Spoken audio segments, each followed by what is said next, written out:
Hello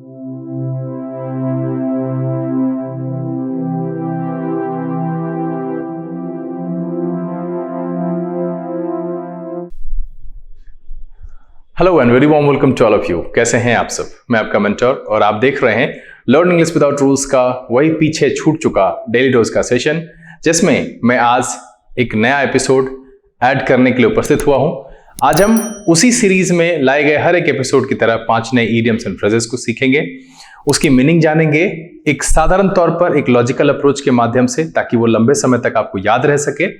साथ ही sentence में कैसे प्रयोग करते हैं उस पर एग्जाम्पल्स भी देखेंगे हम।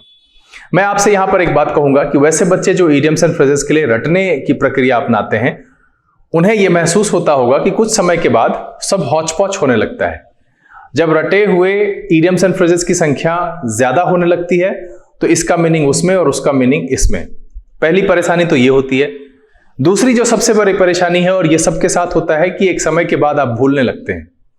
तो आप मेरे episode learn English without rules के इस सीरीज में जो 34 एपिसोड इससे पहले हैं, आज शायद 35वां एपिसोड है, तो इस एपिसोड में जितने भी इडियम्स एंड फ्रेजेस हैं आप इसको देखिए। ये एक अलग ढंग है और मैं आपको प्रॉमिस करता हूं कि हर सप्ताह, मैंने कहा है, लगभग 1 या 2 एपिसोड इसमें ऐड करता जाऊंगा।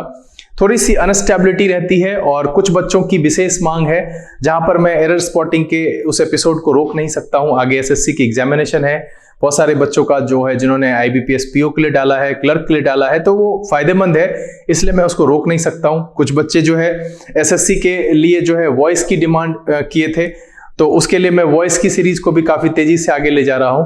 तो थोड़ी सी परेशानी हो रही है कि इडियम्स एंड फ्रेजेस को मैं रेगुलेट कर पाऊं। बस मैं कोशिश करता हूं कि किसी दिन, एक ही दिन में 2 एपिसोड डालूंगा, जिसमें से एक इडियम्स एंड फ्रेजेस के होंगे।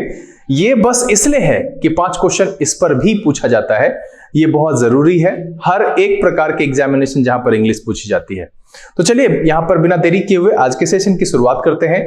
जानने की कोशिश करते हैं 5 नए इडियम्स एंड फ्रेजेस। नोटबुक और पेन लेकर तैयार हो जाइए। देखते हैं कि आज के सेशन में कौन कौन से इडियम्स एंड फ्रेजेस शामिल किए गए हैं, उसकी मीनिंग क्या है और सेंटेंस में उसे कैसे यूज करते हैं। चलिए देखा।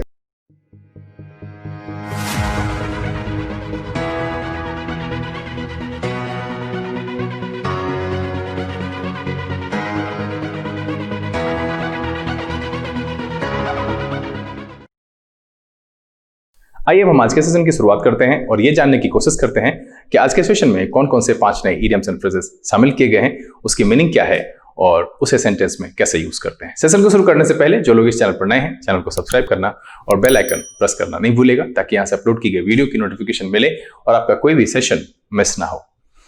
यहां पर एक बात मैं आपको कहना चाहूंगा कि जैसे मैं हर नए एपिसोड में पिछले एपिसोड का रिकैप ऐड करता था, आज से ये रिकैप ऐड नहीं कर रहा हूं। आपको पिछला एपिसोड खुद से ही रिव्यू करना होगा, वैसे मैं यहां पर कार्ड में ऐड कर दे रहा हूं। आप कहेंगे कि अच्छा ही हुआ कि आप शामिल नहीं करते हैं, उतना समय बेकार का बर्बाद होता था। मैं आपको बता दूं कि इडियम्स एंड फ्रेजेस भी कहीं ना कहीं वोकैब जैसा ही है, वर्ड्स जैसा ही है, जिसे आप याद करते हैं। अगर आप उसे प्रयोग में नहीं लाते हैं, उसके साथ फैमिलियर होने की कोशिश नहीं करते हैं, लिखने में, बोलने में जा बजा अगर उसको प्रयोग नहीं करते हैं, तो धीरे धीरे ये जाता रहेगा और फिर आपकी सारी मेहनत बेकार हो जाएगी। इसीलिए मैं आपको यह सलाह जरूर दूंगा कि इस एपिसोड के बाद पिछले एपिसोड को रिव्यू के तौर पर भी जरूर देखिए और इस एपिसोड को भी शुरू से अंत तक जरूर देखिए, क्योंकि हर एक बात, मैं यहां पर कोई भी ट्रेडिशनल मीनिंग समझाने की कोशिश नहीं करता हूं। मैं ऐसे मीनिंग समझाता हूं, ऐसे लॉजिक देकर समझाने की कोशिश करता हूं जो कहीं ना कहीं आपके रीजनल से, आपके आम जनजीवन से वो अटैच हो जाता है और आप उसकी मीनिंग को समझ पाते हैं। इस तरीके से आपके अंदर वो क्षमता भी जागती है कि कोई नया अगर इडियम्स एंड फ्रेजेस आपके सामने आता है तो आप उसकी मीनिंग ऑप्शन के आधार पे अमूमन छांट पाने में सक्षम हो जाते हैं। आइए हम एक एक करके आपके सामने आज के सेशन में लिया गया इडियम्स एंड फ्रेजेस रखते हैं। आज के सेशन में जो पहला इडियम्स एंड फ्रेजेस लिया गया है वो है अ बी इन वंस बोनेट। अब देखिए, इस पूरे इडियम्स एंड फ्रेजेस में एक वर्ड है वंस। इसको मैं कई बार बता चुका हूं कि वंस सेंटेंस में जरूरत के हिसाब से बदल जाता है। माय में, योर में, हिज में, हर में, देयर में। मतलब यह है कि अगर हम सेंटेंस में ही इस्तेमाल कर रहे हैं और उसके लिए ये बताना चाहते हैं तो हिज प्रयोग करेंगे, आई इस्तेमाल कर रहे हैं तो माय प्रयोग करेंगे, यू इस्तेमाल कर रहे हैं तो योर का प्रयोग करेंगे। मतलब यह है कि वंस जरूरत के हिसाब से एडजस्टेबल है। अब यहां पर हम एक एक करके इसको टुकड़े में तोड़ लेते हैं, हर शब्द को एक व्यवहारिकता से रिलेट करते हैं और फिर इसकी मीनिंग समझने की कोशिश करते हैं। देखिए सबसे पहले बी का मतलब है मधुमक्खी, और अगर इसे आप समझें तो कीड़ा से भी रिलेट करा सकते हैं। दूसरी बात है बोनेट का मतलब होता है टोपी, और टोपी हम सर पर रखते हैं तो इसे आप सर से रिलेट करा सकते हैं। अब हम अपने दैनिक जीवन में, बोलचाल में, जब कोई भी व्यक्ति किसी चीज के प्रति दीवाना होता है, उसके बारे में ज्यादा सोचता है, उसकी ज्यादा बात करता है, उसके साथ वो लगा रहता है, तो हम अक्सर कहते हैं, जैसे किसी को अगर क्रिकेट की दीवानगी है, अरे यार उसके दिमाग में क्रिकेट का कीड़ा है। दैट मीन्स कि हमने रिलेट किया सर को कीड़े से किसी चीज की दीवानगी के प्रति। मैंने कहा कि उसे बाइक राइडिंग का कीड़ा है, उसे पढ़ाई का कीड़ा है। दैट मीन्स कि हम जिस चीज को ज्यादातर करते हैं, ज्यादातर बोलते हैं, उस सेंस में दीवानगी का होना किसी चीज के लिए, हम इस सेंस में इस्तेमाल करते हैं a bee in one's bonnet. English में अगर कहें तो कह सकते हैं टू थिंक और talk a lot about something, to think और talk a lot about something, या फिर अगर आप इसे दूसरे तरीके से कहना चाहें तो कह सकते हैं N obsession about something, N obsession about something, किसी भी चीज के प्रति दीवानगी का होना। एग्जाम्पल के तौर पर कहें तो कह सकते हैं he always has a bee in his bonnet about safety, he always has a bee in his bonnet about safety, मतलब है कि उसके प्रति उसके दिमाग में सुरक्षा के प्रति कुछ ना कुछ चलता रहता है। he always has a bee in his bonnet about safety। आज के सेशन का जो अगला idioms and phrases है वो है broken reed। अब देखिए, इसको हमेशा से मैंने पहले कहा है कि हम वो अप्रोच कोशिश करते हैं जो आपको समझ में आए। देखिए ब्रोकन का क्या मतलब होता है, टूटा हुआ, कमजोर कह सकते हैं उसे। और रीड एक प्रकार की लकड़ी है, जैसे सरकंडा कहते हैं, या फिर आप गन्ना ले सकते हैं, उस तरीके का, जो कि काफी कमजोर होता है, जिस पर विश्वसनीयता नहीं होती है, भरोसा नहीं किया जा सकता है।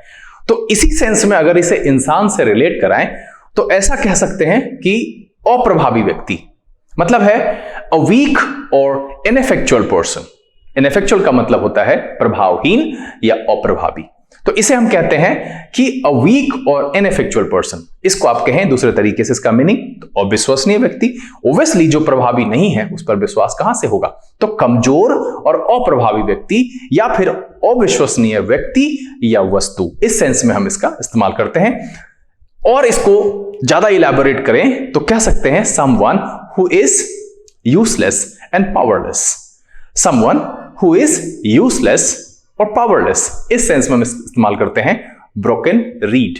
एग्जाम्पल के तौर पर कहें तो कह सकते हैं the superintendent of this building appears to be a broken reed, the superintendent of this building appears to be a broken reed, मतलब है कि इस बिल्डिंग का सुपरिटेंडेंट अप्रभावी व्यक्ति प्रतीत होता है, ऐसा लगता है कि वो काफी कमजोर और अविश्वसनीय है। The superintendent of this building appears to be a broken reed. आज के सेशन का जो अगला इडियम्स एंड फ्रेजेस है वो है हश मनी। अब देखिए कि हश मनी का बड़ा ही प्यारा सा संदर्भ है, और ये मैं आपको ये गारंटी से कह सकता हूं कि ये जब मैं आपको समझाऊंगा आप जिंदगी में कभी नहीं भूलेंगे अगर इस बात को आप ध्यान से सुनते हैं। एक मूवी मैंने देखी थी और आपने भी देखी होगी, सॉन्ग भी सुनी होगी, हाउसफुल, जिसमें एक सॉन्ग है हस हस हस पापा स्लीपिंग। पहला लाइन यही है, हस हस हस पापा स्लीपिंग। मैं यहां पर दावे के साथ कह सकता हूं कि मैक्सिमम लोगों को यह हंस हंस हंस हंसने से उन्होंने रिलेट कर लिया होगा और इतना नहीं सोचा होगा। मैंने पहले ही कहा है कि अंग्रेजी हर जगह है, बस आपको चाहत होनी चाहिए लेने की। यहां जो हंस है, अगर आप उस गाने को देखिएगा तो हंस हंस हंस पापा स्लीपिंग, और अगला लाइन जो है पप्पा जग जाएगा, इसका क्या मतलब, सोए हुए तो हंसो। यहां पर वो नहीं है, यहां है HUSH, जो कि हमारे इडियम्स एंड फ्रेजेस का पहला वर्ड है, हस मनी। हस का मतलब होता है चुप चुप चुप, सेंस यही आ रहा है, हश हस हस पापा स्लीपिंग, चुप चुप चुप पापा सो रहे हैं, नहीं तो वो जग जाएंगे। अगला लाइन वही है, पप्पा जग जाएगा। तो सिंपल सी बात समझिए कि हस मनी का क्या मतलब है, ऐसी मनी जो कि आपको चुप रहने के लिए दिया जाता है, ऐसा घूस जो आपको चुप रहने के लिए दिया जाता है। ये किस परिस्थिति में संभव है कि मान लीजिए कि कोई व्यक्ति मेरा ऐसा राज जानता है जो अगर वो किसी से शेयर कर दे तो मुझे बहुत घाटा हो सकता है, मेरे साथ बुरा हो सकता है। तो हम क्या करते हैं, उसे समझाने या कोई ऐसा समझौता या कुछ लेन देन करके उसे चुप करने की कोशिश करते हैं। एक प्रकार की घूस समझ सकते हैं, ब्राइब कह सकते हैं। तो वैसी रकम या वैसा मनी जो किसी रहस्य को छुपाने के लिए, चुप रहने के लिए दिया जाता है, उस सेंस में हम इस्तेमाल करते हैं hush money. Bribe, paid to secure silence, इस सेंस में इस्तेमाल करते हैं bribe, paid to secure silence, मतलब है कि चुप्पी के लिए जो रकम दी जाती है। एग्जाम्पल के तौर पर कहें तो कह सकते हैं taking hush money from a gangster is dangerous. Taking hush money from a gangster is dangerous, मतलब है कि किसी भी गैंगस्टर से चुप्पी के लिए, उसके राज छुपाने के लिए पैसे लेना खतरनाक है। Taking hush money from a gangster is dangerous. आज के सेशन का जो अगला इडियम्स एंड फ्रेजेस है वो है राइड रब सॉर्ड ओवर। अब देखिए, राइड रब सॉर्ड ओवर का यहां जो सेंस है, हम इसको फिर से अलग अलग टुकड़े में बांट देते हैं। सबसे पहले राइड का मतलब समझिए। राइड का मतलब क्या होता है? सवारी करना, मतलब है चलाना, मतलब है अपनाना, मतलब उसे करना। इस सेंस में हम इसको अगर वेरी करके देखें तो कहीं ना कहीं वही मीनिंग आता है। राइड करने का मतलब सवारी करना, सवारी करने का मतलब चलाना। अब देखिए, रब सॉर्ड एक वर्ड है जिसका मतलब होता है अत्याचार करना, दमन करना। बिल्कुल, किसी के फीलिंग्स को, राइट्स को, इस सब को, ओपिनियन को नहीं मानना, मतलब इसको अगर कहेंगे अनजस्टली डोमिनेटिंग। अगर रब सॉर्ड की मीनिंग देखें तो उसका सेंस आता है अनजस्टली डोमिनेटिंग। तो राइड रब सॉर्ड ओवर कहने का मतलब है कि किसी के ऊपर वैसा करना। तो हिंदी में अगर इसको कहें तो दमन करना, किसी के राइट्स को, ओपिनियन को या फीलिंग्स को केयर किए बिना कुछ करना, मतलब है पैरों तले कुचल देना, दमन करना या राइट्स ओपिनियंस को फॉलो नहीं करना। इसे कहें इंग्लिश में तो कह सकते हैं to completely ignore the rights, opinions और feelings of others. To completely ignore the rights, opinions और फीलिंग्स ऑफ अदर्स, या फिर इसे साधारण शब्दों में कहें तो ट्रीट हार्शली भी कह सकते हैं। एग्जाम्पल के तौर पर कहें तो कह सकते हैं they accuse the government of riding roughshod over parliamentary procedure. They accuse the government of riding roughshod over parliamentary procedure. मतलब है कि उसने गवर्नमेंट पर पार्लियामेंट्री प्रोसीजर को ढंग से, मतलब किसी भी चीज को ना माने बिना चलाने का आरोप लगाया। They accuse the government of riding roughshod over parliamentary procedure. आज के सेशन का जो आखिरी इडियम्स एंड फ्रेजेस है वो है इन अ जिफी। अब देखिए कि जिफी या जिफ ये एक वर्ड है जिसको एक गिलबर्ट न्यूटन नाम के साइंटिस्ट थे जिन्होंने लेट 18th और अर्ली 19th में लाइट के मेजरमेंट के लिए कि 1 सेंटीमीटर लाइट वैक्यूम में जितने समय में दूरी तय कर लेती है। और आपको पता है कि लाइट की स्पीड बहुत ज्यादा है, मतलब इसको अगर सेंस दें तो काफी जल्दीबाजी में, in a hurry, in a very short period of time, इस सेंस में हम इन अ जिफी का प्रयोग करते हैं। जिफ या जिफी भी कहते हैं। इन अ जिफी का मतलब है इन अ हरी, जल्दीबाजी में, in a very short interval of time, short period of time, बहुत कम समय में, काफी जल्दीबाजी में, इस सेंस में प्रयोग करते हैं इन अ जिफी। एग्जाम्पल के तौर पर कहें तो कह सकते हैं the whole thing happened in a jiffy. The whole thing happened in a jiffy, मतलब सब कुछ जो भी हुआ काफी जल्दीबाजी में हुआ, बहुत कम समय में हुआ। The whole thing happened in a jiffy. उम्मीद करता हूं कि आज के सेशन में शामिल किए गए 5 के 5 इडियम्स एंड फ्रेजेस आपके लिए नए होंगे। आपको ये सब सीखकर मजा आया होगा। आज के सेशन में कौन कौन से 5 हमने शामिल किए? जो पहला किया वो था अ बी इन वंस बोनेट, और इसका मतलब क्या था? दीवानगी होना, बिल्कुल, टू टॉक और think a lot about something.